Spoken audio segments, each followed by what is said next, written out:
We'll call the meeting to order and we'll start with the pledge. I pledge allegiance to the flag of the United States of America and to the republic for which it stands, one nation, under God, indivisible, with liberty and justice for all.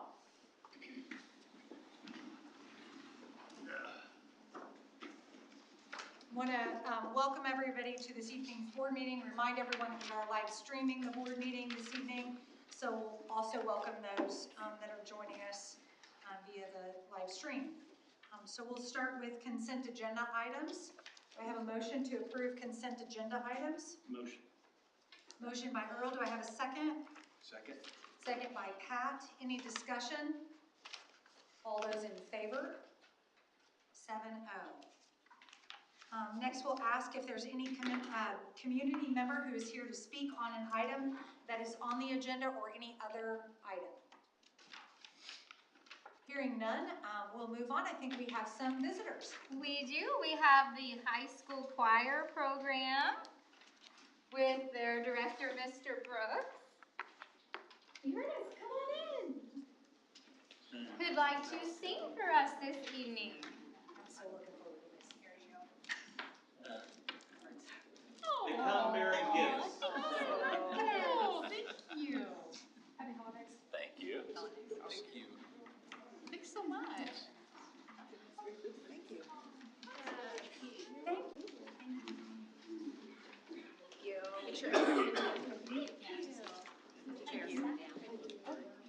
Thank you.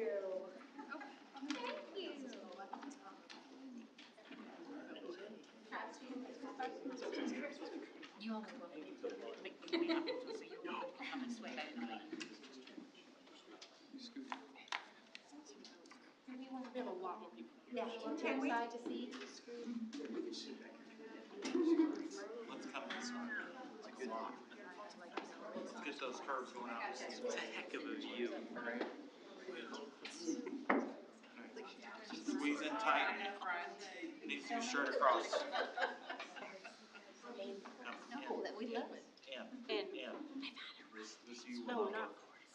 Like all the way. All the way. So you gotta feel like I want a straight line across. Oh, cool. Yeah, keep going. Keep going. Use that whole space.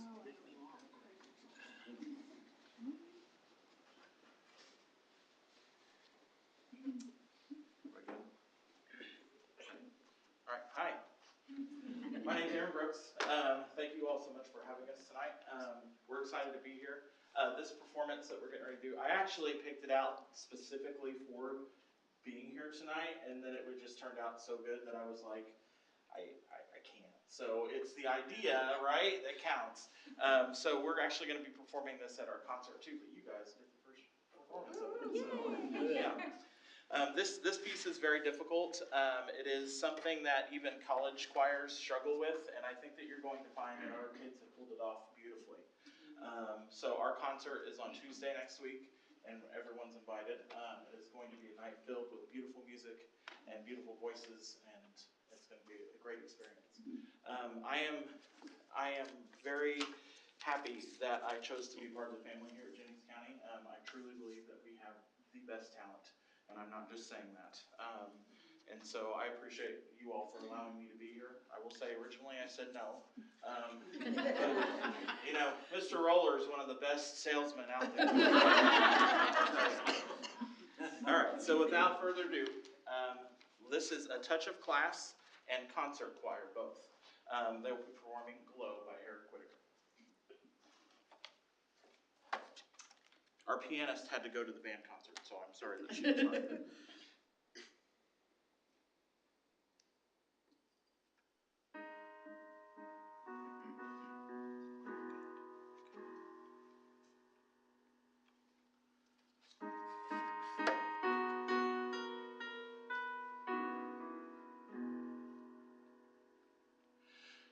Softly falls the winter snow, whispers to the sleep.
Very Got more?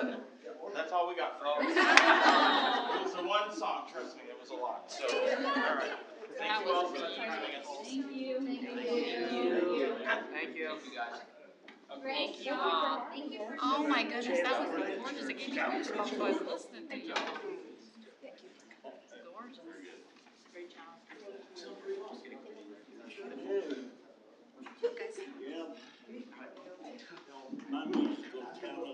Thanks so much. That was Excluding you. No, I'm a guy. That was really Thank you. Thank you. Thanks, Mr. Brooks. Nice.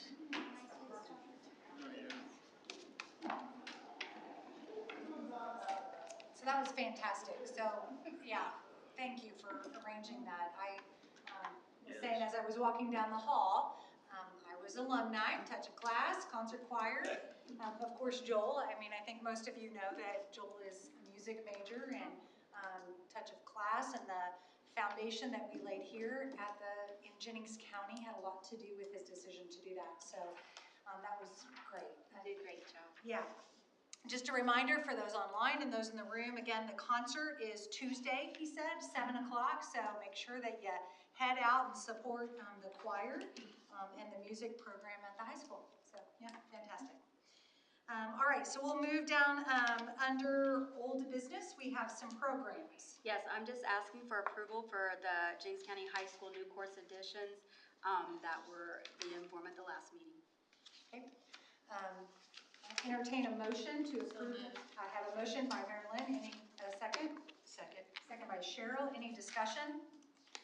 All those in favor? 7-0. And then we'll move down under professional staff. There's a resolution. Yes, I have a resolution for a correction to a supplemental pay for a certified teacher that I messed up on when I did the original you approved last meeting. Well, Philip, I don't know if we can, accept that mistake. How dare you? I don't know. I felt bad about it. Not as bad as she did. We'll make it up, but still. All right, so we'll entertain a motion to correct that. I have a motion by Travis. Do I have a second? A second by Chelsea. Any discussion? All those in favor? 7-0. Then we'll move down under new business. We have some Neola policies. Nikki? Yes, asking for first reading for the Neola policies listed, but asking specifically to separate policy 2510. I'd like to table that one, adoption of curricular materials. Okay.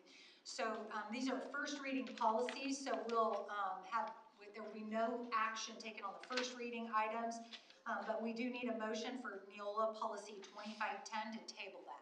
So moved. I have a motion by Travis. I have a second by Pat.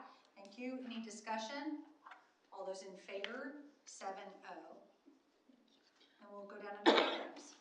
Yes, I'm asking for approval to add an elective college and careers class at the James County Middle School for next school year, 24-25. Okay. I have a motion to add that college and careers class at the middle school. Motion by Chelsea. Do I have a second? Second. Second by Mary Lynn. Any discussion? All those in favor? 7-0. Next, we have a presentation. Yes, I have a presentation for you this evening on our attendance, data, and goals. So as we were looking at data to review our needs for our strategic plan, student attendance became a very obvious need and its connection to achievement. So I'd like to present with you information that has recently come out from the state to update what we've been studying and then progress on how that work's been going for a semester. So this is a, if we go ahead, national concern with attendance. In October 2023, there was a report from Attendance Works that had new data from the Department of Education that showed in 21-22, 66% of all students enrolled in the U.S. had levels of extreme or high chronic absence. And that means at least 1 in 5 kids in every school was missing almost a month of school a year. That's across the nation. Along with that chronic absenteeism is a concern because it's related to significant declines in achievement and also filling in those gaps that were created by the pandemic. So to put that in perspective, New York Times did the data crunching and said that on an average day of school last school year, 10% of all kids K through 12 were absent on any given day. And data even shows that after you adjust for poverty status and race, that U.S. children who skip more school, as we would understand, get significantly worse grades. They also have significantly lower test performance for achievement. This graph shows that students who were absent 0 days in the year are the dark blue. Students who missed just 1 or 2 days are the medium blue, and the light blue are kids who were absent 3 or more days. And you can see for both kids living in poverty and not in poverty, the impact attendance every day can have on their overall achievement on assessment. So just to summarize, things that make attendance important. What are the outcomes when you have poor attendance? It means you're gonna have lower academic achievement. At the high school level, you have an increased risk of dropping out. We have decreased literacy rates that are linked to poor attendance, failing classes. In teens, it can be linked to an increased risk of substance abuse. And then, of course, having a poor pattern of attendance in your school years can be linked to having a poor pattern of attendance when you're an employee in the future. So before we get into some data for both the state and local level, just going through some of our attendance terms. So attendance rate is the percentage of enrolled kids in a school that are there for a specific date or window of time. An excused absence is an absence that's reported to the school by the parents for illness or another approved absence reason. An unexcused absence is an absence that didn't get reported to school officials for the reasoning, or it was for an unallowable reason. And finally, the chronic absenteeism. This is the definition from our Indiana State Department of Education. A student with chronic absenteeism is someone who's absent 10% or more of the school year.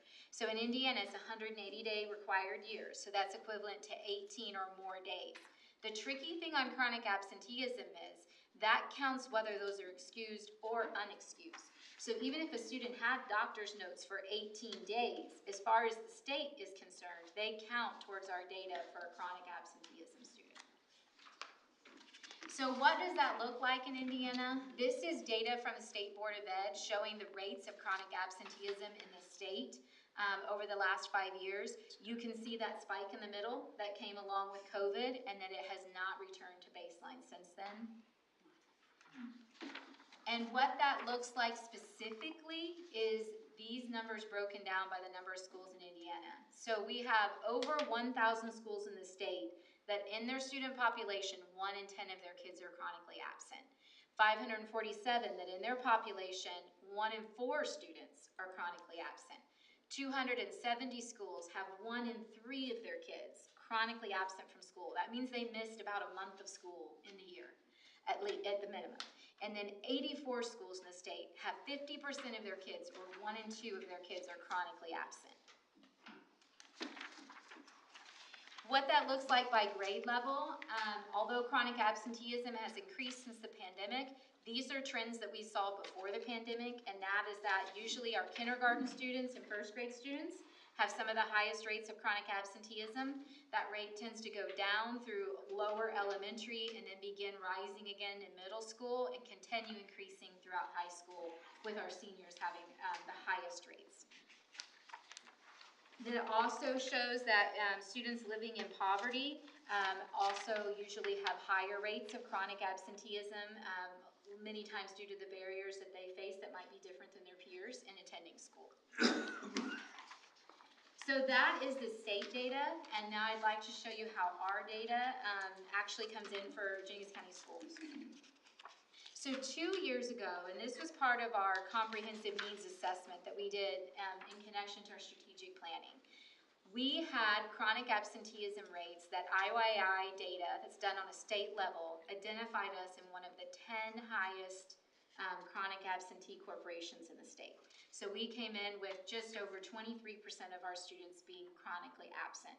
So this is why we identified attendance as such a big goal for our corporation, is because we knew it was such a high need. So this data was based on 2 years ago. I thought you might like to see where we fell on that state chart of the number of schools in each of these areas. So this is data based on last school year. So Graham Creek and Hayden would have fallen in the category of having 1 in 10 students chronically absent. NVE, Brush Creek, and Scipio would have fit in that 25% of their students range, about 1 in 4 students. And we had 3 schools that were actually in that category of the most chronic absenteeism range, of half of their kids, or 1 in 2, were experiencing chronic absenteeism. High school, middle school, and Sand Creek. This is data that we were aware of as a need, which is why we have tackled attendance as such a significant goal at every single building this year. So we started by looking at what research tells us will make a difference with attendance, and those areas are family engagement, students being connected to their school, community partnerships, and extending healthcare access. So what that has looked like for us this year is, first and foremost, school improvement plans.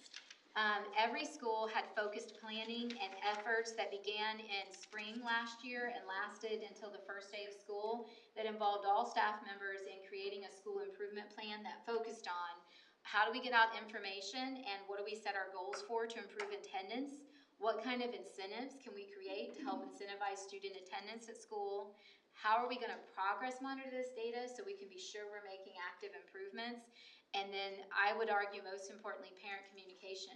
How do we build awareness of what the importance is of attendance, and that we have a concern that we as a community have to work collectively to correct.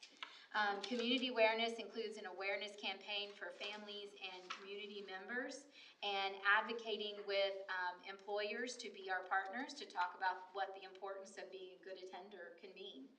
And those partnerships included community partners who help provide incentives. Our schools have some attendance programs going on that have had some great local businesses pair with them to have incentives for the kids, whether they be popsicle parties for good attendance or even gift card drawings. The high school has a very elaborate store the students can choose tickets for and pick prizes. Partnerships for family support. Sometimes we have families that say they need support transporting their kid to school, or they need alarm clocks, need some different supports. And so we've worked with family supports and community-based juvenile and family programs to provide supports that might extend beyond what we can provide as a school. And then finally, grant funding. How can we use innovative grant funding to help support this area?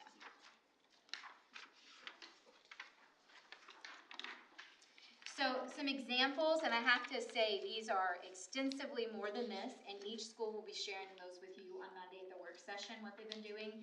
But just to highlight, for instance, the high school has piloted using Parent Square for attendance notifications.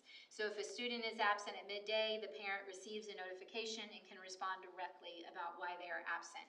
All of the other buildings have been making daily phone calls. So if a student is absent, the parent gets a contact directly. Student and school attendance incentives have been in place across the district with daily or weekly progress updates.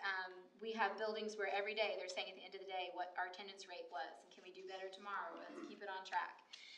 Family engagement conversations to ask how we can support attendance improvement. So as we've identified students in need that are edging towards chronic attendance concerns for the year, we have reached out to families and asked what can we do to help. Then we have a district-wide attendance committee where we meet with parents once their chronic absenteeism reaches a range where we identify they need additional supports. And then finally, we are beginning a lot of community partnership conversations for additional programming. And all of those are summarized to sound like a brief amount of work, but I have to say our staff have went above and beyond on attendance this year. I could share lots of anecdotal stories of teachers calling to say someone's out and they're concerned about them. How can they help to make sure they get back to school? check-in calls, attendance parties. They're doing a lot of things, and they're starting to see, I think, the results on that, which is evidenced by this data. So what you're looking at is, in the first column are the attendance rates last year, and the second column is the attendance rate at this point this year. And so you can see all schools' attendance rates are up. Now, attendance rate can be deceiving because you can have a higher attendance rate but still have a high chronic absenteeism rate. So we went ahead and dug into that data as well. The first column, you can see the 22-23 chronic absenteeism rates. And the second column, you can see the 23-24 chronic absenteeism rates. And I think it's clear to see that the strategies the buildings are trying are making a difference and an impact. So the way that data was obtained, 23-24, that was students with 18 or more days absent. The second column, it's a progress monitoring, so we're mid-year, so we used what half of the 18 would be to say at mid-year, how are they doing? I will say second semester is harder for attendance because you get into the winter months, and so it's something we'll have to definitely keep working hard on so that those numbers don't change. I'm going to read a couple of those out loud because I don't know if you can see them from the audience, but Brush Creek, huge progress, gone from a 45% chronic absenteeism rate to their current rate is 12%. Graham Creek, 19% to 15%. Hayden already had a relatively low rate, and they have held that steady at 15%. NVE has gone from 26% to 18%. Sand Creek, 40% down to 32%. Scipio, 29% down to 16%. Really want to brag on the secondary level and the work they've been doing.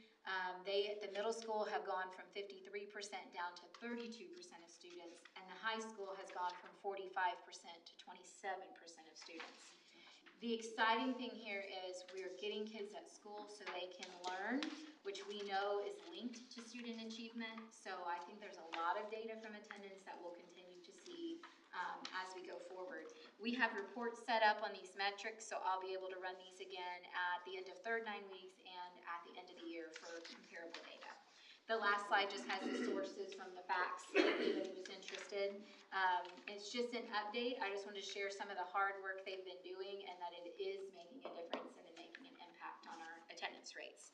So kudos to our families for helping us, and kudos to our staff for working so hard to make this difference. Thank you. I think it's, I don't know if anybody has any questions for Nikki regarding the presentation? Guess I have one. Nikki, on this thing where it says 84 schools, Yes. 1 and 2 students. Of course, we had high school, middle school, and Sand Creek. Do you have any idea of those 84 schools?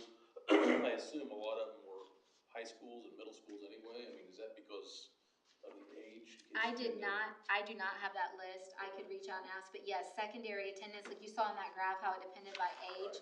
We know it's high school is the worst composition of 4 years of high chronic absenteeism, so one would assume the secondary are on there heavily.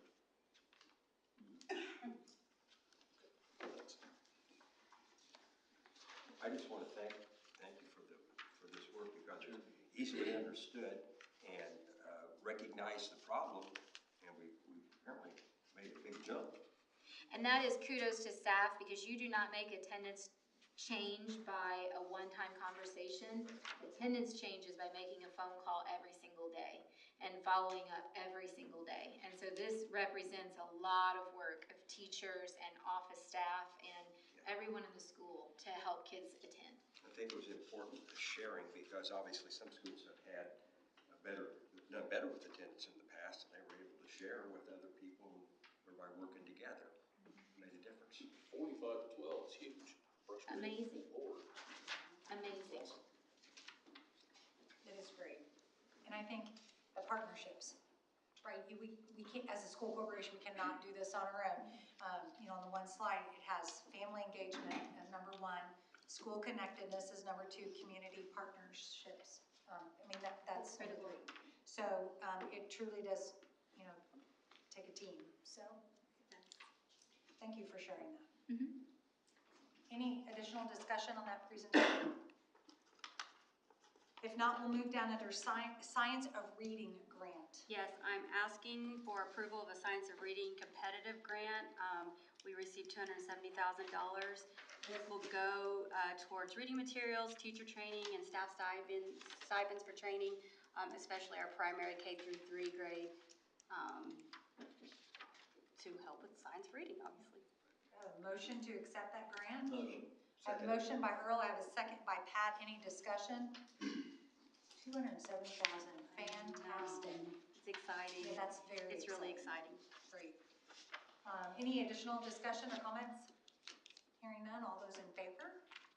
7-0. And then we'll move down under, I think we're down under professional staff, and I think we have a request permission to fill. Yes. Requesting permission to fill any positions we may have open prior to the next board meeting. We have a little bit of space and it's the start of a new semester. So just asking permission to fill any spots that were needed to help us get started on the new year.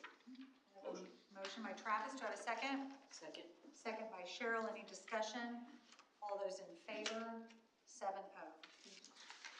And I didn't mean to skip over recommendations, but there were none, so. Yeah. Fantastic. So now we're going to support staff, and I think we do have some recommendations. Just a few, yes. Asking for approval, please, for Jessica Bailey to serve as the Jennings County High School Volunteer FFA Livestock Coach. Also asking approval that Madison Brusher be approved as the Jennings County Middle School RN, which we are so excited to have that position filled. Also asking that Carl Pemberton be approved as the Jennings County High School Girls Head Wrestling Coach, one of our new positions. And Bradley Wagner be approved as a Jennings County Middle School Custodian. I have a motion to accept those four. So moved. I have a motion by Mary Lynn, do I have a second? Second. Second by Cheryl. Any discussion? Just a question, does Mr. Bailey make house calls? Oh, I'll check on that. I'll check on that. Earl is not serious about that. So we put that on the record. Good joke. If no other discussion, all of those in favor? 7-0. Next we go down to permission to post a position. Nikki? Asking for permission to post a support position for the high school athletics. This position will help support individual student needs and any extra needs in the high school athletic department outside of school hours. Do I have a motion to approve that posting? Pat, do I have a second? Second by Travis. Any discussion? All those in favor? 7-0. Next we'll move down under finance. Yes, I have a lot of donations, so I'm asking permission to accept the following donations. First Baptist Church Missions, 8 Zap Bug heaters, $1,600 value, one for each school. Anonymous, $325 to Brush Creek for student snacks. Coffee Creek Christian Church, $250 to Green Creek for students in need. Lisa Ned Bailey, $4,000 to Hayden for breakfast lunch assistance. NBIC, $200 to NBE for title supplies. Scipio United Methodist Church, $100 to Scipio lunch accounts. Jennings County Pallets Incorporated, $1,000 to Jennings County High School winter formal. Jackson County Dental, $100 to the JCHS PBIS. Rotary Club of North Vernon, $1,780 for the junior class at the high school. Roseacre Farm, case eggs to the high school culinary arts class. Stephen J. Elsner, $585 to the high school Aspire to Greatness Luncheon. Iron Benders Fitness and Nutrition, LLC, $100 to the high school winter formal. And Jennings Church of Christ, $200 to the high school Panther Pantry. Have a motion to accept those donations as read. Question. What is a Zap Bug heater? I may want to get one. I don't know. We'll find out. That's what I wondered. I know they cost $200. I just don't know Okay. what they are though. I We will are find not out. under the discussion phase. So moved. I have a motion by Chelsea, and a second by Pat. Any discussion, Marilyn? I'm not talking anymore. Hearing none, all those in favor? 7-0. Next, we have a resolution. Yes, with 4 weeks between this meeting and the next meeting, the resolution authorizing treasurer, deputy treasurer to make payments of claims without board action prior to January 11th, and to allow the treasurer, deputy treasurer to make transfer appropriations within education, debt service, and ops in order to balance major account classifications. Do I have a motion? So moved. Motion by Pat, do I have a second? Second. Second by Cheryl, any discussion? All those in favor? 7-0. We have another resolution. Next is the resolution, it's always made the last board meeting of the year because of the year-end scenarios. To close out the Form 9 is a resolution authorizing treasurer, deputy treasurer of the Jennings County Schools to make temporary transfers from a fund having a sufficient balance to a fund having a depleted balance for December 31, 2023 cash flow purposes. Do I have a motion to accept that resolution? So moved. So motion by Travis, second by Pat. Any discussion? All those in favor? 7-0. Next, we're down under operations. Calendar. Yes, asking for approval of the 24-25 master calendar. JCCTA looked at 3 options and they gave us the opinion that this was the best option, it's top choice. This one aligns with the Career Center holiday breaks and it's also really close to this year's pattern, same types of holidays and breaks. Okay, entertain a motion to accept that calendar. Motion by Pat, do I have a second? Second. Second by Cheryl, any discussion? All those in favor, 7-0. I think we're down under other. No other. Hearing nothing, I will entertain a motion to adjourn. A motion by Chelsea, do I have a second? Second. Second by Pat. All those in favor, 7-0. Meeting adjourned.